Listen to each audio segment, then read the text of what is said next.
Boston, how are you? Welcome to the UFC 222 press conference. Before we get started, obviously, we all know UFC 220, Miocic versus Ngannou, 2 title fights for the heavyweight and the light heavyweight championship takes place tomorrow here. I want to thank you all for a sold-out event here at the Garden. Thank you very much. We appreciate it. And then Sunday, who's ready for another fucking Super Bowl? The Patriots. Most of you, those of you that came in from other places are probably hating like you normally do, but deal with it. We're going to win another Super Bowl, everybody.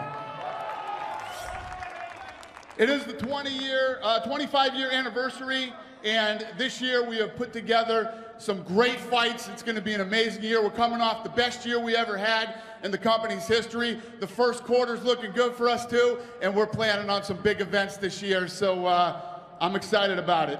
Let's start with UFC 222, Holloway versus Edgar. UFC 222, unbelievable atmosphere for Max Holloway versus Frankie Edgar, where you see 2 guys just really go at it. BJ Penn really set the tone for Hawaii, and for all the athletes that have come out of Hawaii since. You know, they step in there with a tenacity that is sometimes overwhelming for their opponents, and Max Holloway is the new wave of that. Holloway's a tenacious fighter. We saw that in the fight with Ricardo Lamas when he said, pointed to the ground and said, let's go. Wow. But it looks like they're going to swing to the very end. Wow. What a finish. Max Holloway is a stud. When he is just allowing himself to go, nobody can really go with him. A guy that has more wins and has more finishes than anyone else in UFC featherweight history, and won the interim title from former lightweight champion Anthony Pettis, and then goes to Brazil and beats the most dominant featherweight champion in UFC history in Jose Aldo. Max Holloway knocks down Jose Aldo. That'll do it. Max Holloway is the undisputed UFC featherweight champion. Hawaii, stand up. But Max Holloway has got his hands full with former UFC lightweight champ Frankie Edgar. Going into his last fight against Yair Rodriguez, a lot of people were looking at Frankie Edgar and thinking that this might be the point where the new generation comes in and shows that it's taken over the sport. And Frankie Edgar basically gave a lesson to Yair Rodriguez. Beautiful. Oh! Yeah, he's getting lit up here. That left eye is completely shut. They're stopping the fight. He just breaks people. Incredible work ethic, constantly improving and refining his technique. He's as good as he's ever been, and he is one of the best fighters in the world today. For Frankie Edgar, you're trying to go into that exclusive class, that small group of guys that were able to do it at 2 weight classes. For Max Holloway, you're building a pound-for-pound #1 resume. When you add Frankie Edgar to the list of names, then he is in the conversation for who's #1. Fans are in for a scrap.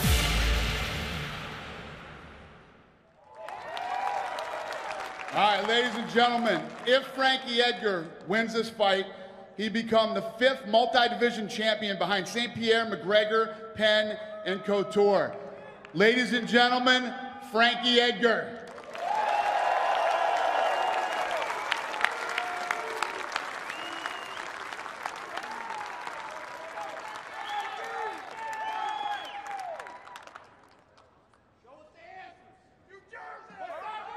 Max Holloway, not only is he the UFC featherweight champion, he hasn't lost a fight in 5 years. Ladies and gentlemen, Max Holloway.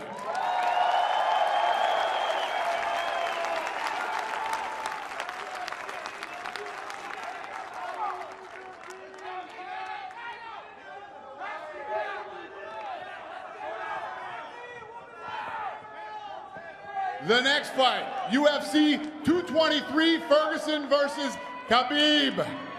Khabib time.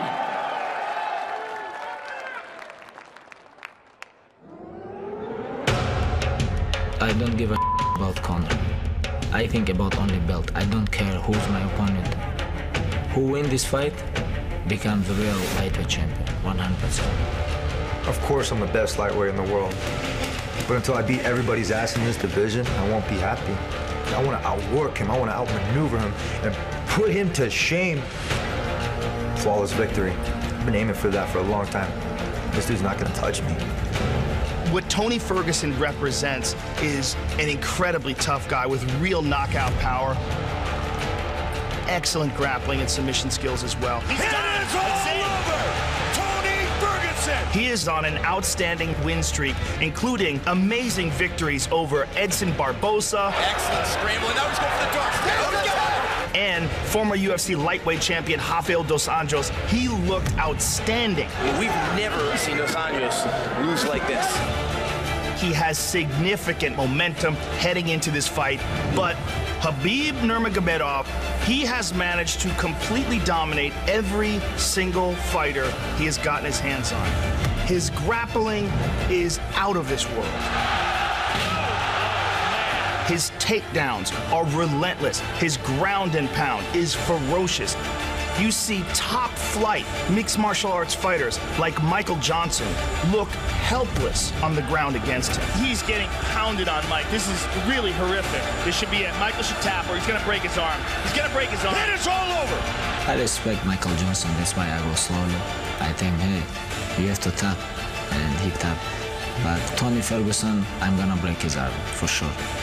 You think breaking my arm is going to stop me? Bitch, please, I'm going to hit you with that thing. I'm going to knock you out with it. Oh! Dude, once I hit you with that jab, you're not going to know where the to go. I'm gonna push him, take him down, make him tired, and I'm gonna finish him. Once I get a hold of you, you're not leaving. And I want you to beg somebody to take you out of that octagon. Nobody can beat me, nobody. Sorry, I have to smash him.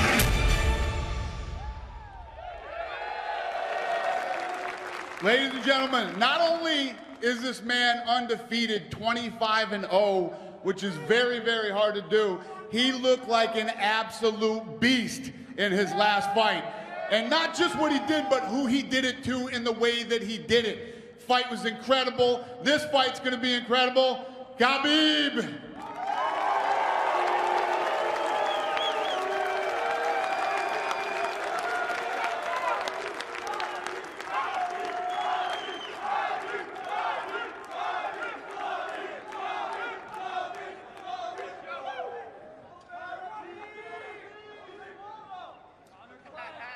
The champ has the longest win streak in lightweight history and has not lost a fight in over 5 years. Ladies and gentlemen, Tony Ferguson.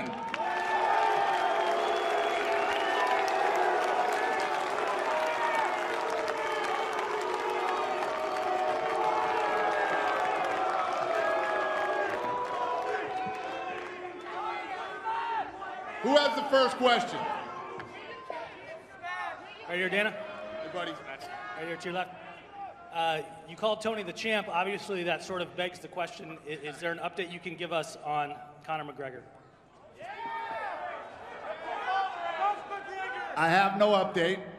The winner of this fight will be the champion. So does that mean that Conor will be stripped by the time this fight takes place? We'll see what happens. Okay. And then my follow-up on that is, does it bother you that you have to be in a position to perhaps make that kind of a decision? No, you know, I said leading into the Mayweather fight, I made it pretty clear. I've been in this business for a very long time. When you make an obscene amount of money like that, who knows if they'll ever come back? And right now, the position we're in, Conor's saying, maybe I'll come back in August, maybe I'll come back in September. Well, that's almost 2 years. It's not fair to the rest of the guys in the division. The division has to go on.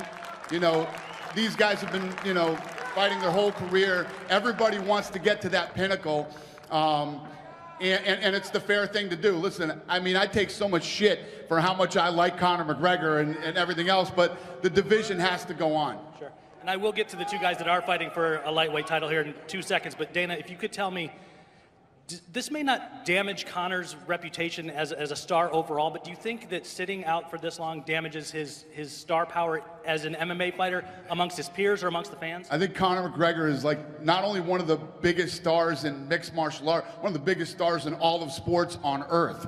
So I think that this fight is ridiculous. And after this fight happens, whenever Conor does decide to come back, I think it will be massive. Obviously. Thank you, sir. Tony, Khabib, obviously we've been in this position before, that we've had a fight announcement for you guys. I wonder if there's a sense of relief that this time, hopefully, it finally is going to happen. And then secondly, does it matter to you that the stakes are higher this time around than they perhaps would have been the first time you guys were booked? Belt or no belt, this fight was going to happen. Guarantee it. We're both going to make weight. I know he missed, what, half a pound his last weigh-in, so that's going to be staring at him right in the face. I know he's going to make weight. I'm going to make weight, and I hope this place sells out. I'm not even fucking playing. Khabib? You know, like, I think it's gonna be happen. I hope. You know, but when I pull out, everybody talk about this, but you guys remember why I fight with that Horcher? Because he pull out. He pull out too. You know, like, I pull out, he pull out. Now we're gonna fight for real belt. You know, 10 win streak versus 25 win streak. Let's go. Thank you, guys. Appreciate it. And one thing I forgot to mention, the co-main event on that fight will be the strawweight championship rematch, Rose Namajunas versus Joanna Jędrzejczyk.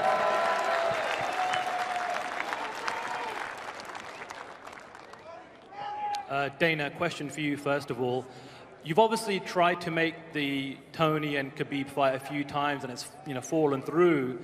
Do you have an insurance policy in place? Will you have somebody like an Eddie Alvarez on standby if one of these guys can't make the fight? You got a 45 champion. I would gladly take that spot after March 3rd. Somebody's going to get their ass kicked that day. We haven't really thought about that. I'm hoping the fourth time's a charm, and this fight's going to happen. So we'll figure it out. We don't have anything in place right now, no. Fair enough. Tony, you've been running this defend or vacate campaign for a while now.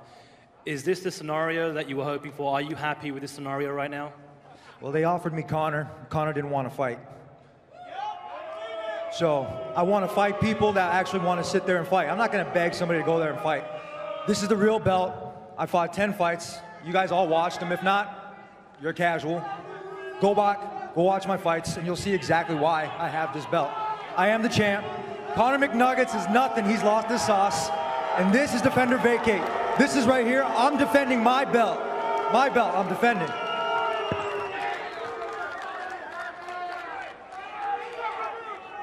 And a question for Max. Max, I know you just said that you'd be happy to go up to 155, but there's a fighter on the dais right now, and Khabib Nurmagomedov, who said he can make 145. First of all, do you think he can make 145, and how do you think you'd fare against him? Khabib got the best. He got the best damn nutritionist in the world. That's Tyler Mitten, that man, the melee weight. I believe he can make 45, but you know, two of the guys up here, the guy next to me said he'd come to 45. You know, hold on, boys. I'm a big boy for 45. 55 not that far away, and if you want to be the best, you got to beat the best. And the best is blessed, baby. Come see me.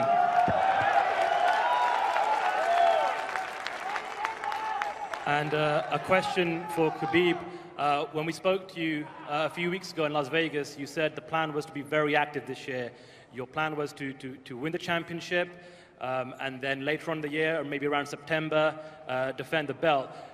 What is the latest that you can tell us about a potential event in Russia? We keep hearing rumors and other reports that the UFC's booked a date in Russia. What can you share on the latest on that? You know, like when I finished my last fight, I asked UFC, please make my next fight before Ramadan. It's like April, May, and after Ramadan, it's like September or December, end December. And about Russia, I don't know nothing because it's not official. And if not pay-per-view, I cannot fight there because UFC I fight always in pay-per-view show. I don't know about this. Now I have fight, like almost in Russia, it's Brooklyn. Like a lot of people from my country, from former USSR countries, and I think it's Brooklyn, it's almost Russia, but I don't know.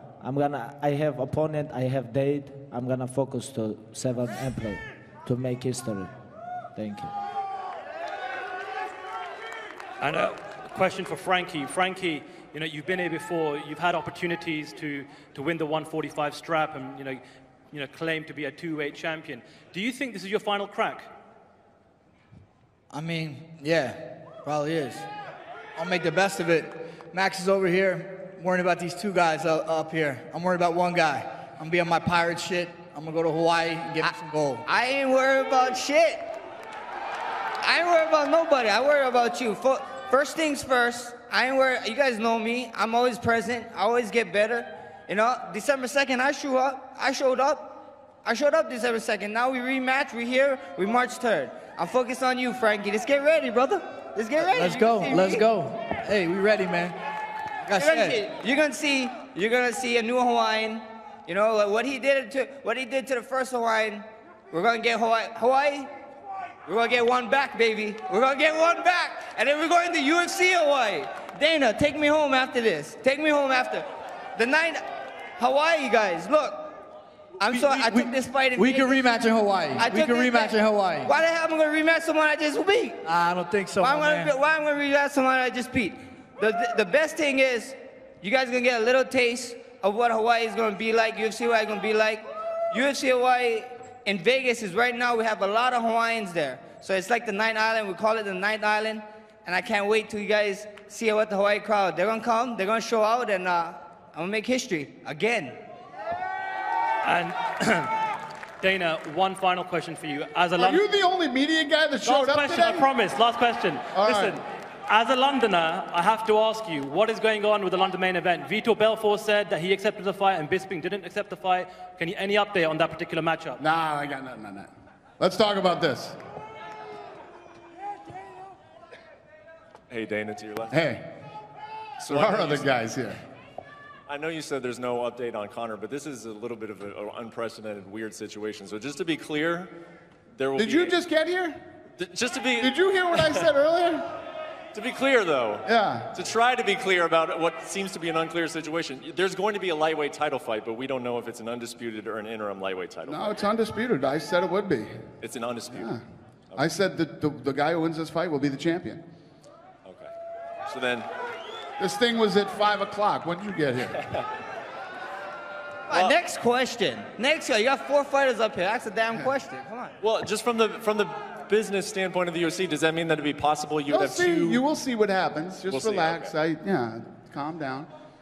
Do you have a question for these guys? I do. Okay. Just, I want to ask it to Khabib and to Tony. Tony, if you'll answer it first. Do you have some clarity on the questions that I'm asking? I mean, obviously you're comfortable with the situation. You accepted the fight, but are you privy to what's going on in the division? He just asked him if we were going to Russia. He has no idea whether we're going to Russia or not. I answered the question already. Now you're asking these guys. They're going to fight for the title. This is the real title. I said that Conor can't hold up the title for 2 years. I'm going to bring him back to start answering questions again. Ask some questions. All right. New question for Tony, please. I've noticed you mentioned on social media, you've mentioned something about the casuals. You've been saying F the casuals. Can you clarify what you mean by that? It's just something I say, man. It's just Twitter shit. So basically all the people that are out there that don't know shit about MMA, they're just jumping on the bandwagon, I call them casual, but we love them. So I'm just saying, do your homework before you start talking and snap down city. That's right. Fuck yeah. And then Khabib, your last 2 fights have looked pretty similar in just the way that you've dominated them on the floor. Is that how you envision this fight? Do you see it being a repeat of those last 2 performances? You know, like, I'm not a grappling guy, I'm not a wrestling guy. I have almost 10 years, like, MMA experience. It's like, I can stand with him, I can grapple with him. You want to hear a stat? Khabib has outstruck his last 3 opponents 258-50. Dana, what time is it? What time is it, Dana? Please tell these guys. It's Tony time, bitches. Nobody talk about Tony time. All world talk about Khabib time. No, it's Khabib chump, not champ. Everybody talk about my time. Ask Khabib Dana. chump, Ask Dana. not champ. Please, Dana. Show these guys. What time is it, guys? It's tiramisu time, bitches. Tiramisu is forget, brother. I make weight, come back, beat number 3 guys. You still got half a not pound like to number do. 7. You still got half a pound to go. Not like you number 7 You and got become half a pound. fake Get out of here. I champion. beat everybody. Hey, I beat number 3. You beat number 7 and you become like fake You couldn't even champion. finish it. What are you talking about? I finished him in the second round. I don't need finish You're people. fat, you're slow, and you have no I rhythm. mold people. You have a I furry mold hand that's people. collecting Hey, I don't cobwebs. finish people. I can't wait to shut your face with my hand. I'm We'll going to see. knock you out. Just for you, I'm going to knock you out.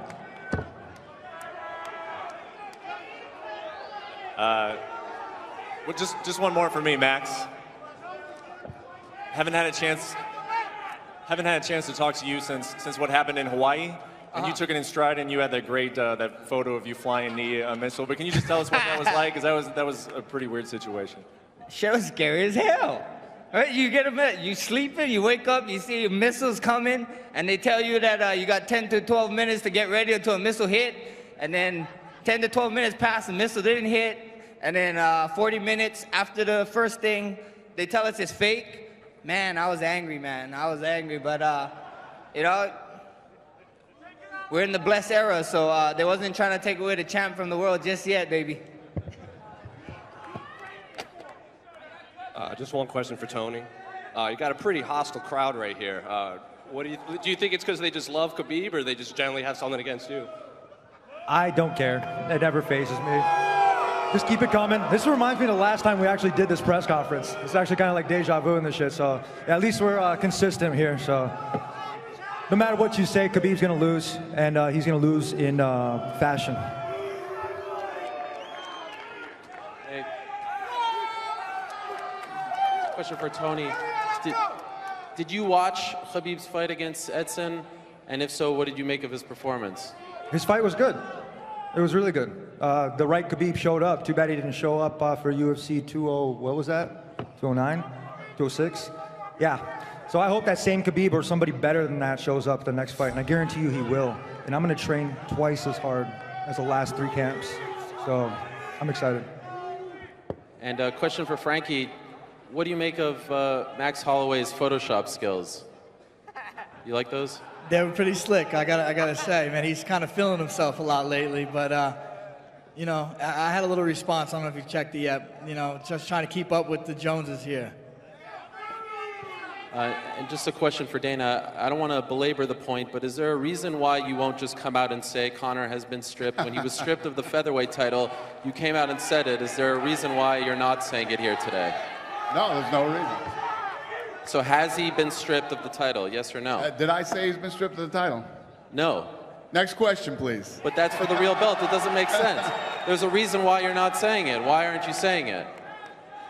Does anybody else have a question? Go ahead. Okay, so just one last one for Tony. Tony, what belt is that in front of you? Is that the interim belt or the official belt? No, my belt's at the hotel. That's the real belt. So this one, I don't know if it's real or fake, but the one we'd be fighting for should be the real one. All right.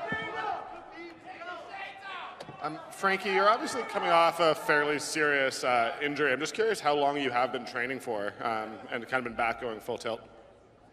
Yeah, I've been at it for a while, man. It was just, had to healed up and got right back in the gym, so I'm good to go. And they asked Tony about Khabib's last fight. Did you watch Max's last fight, and what were your impressions of how he looked against Aldo? Yeah, it was impressive. He went out there and did the same thing to Aldo for the second time, and yeah, tip my cap to him.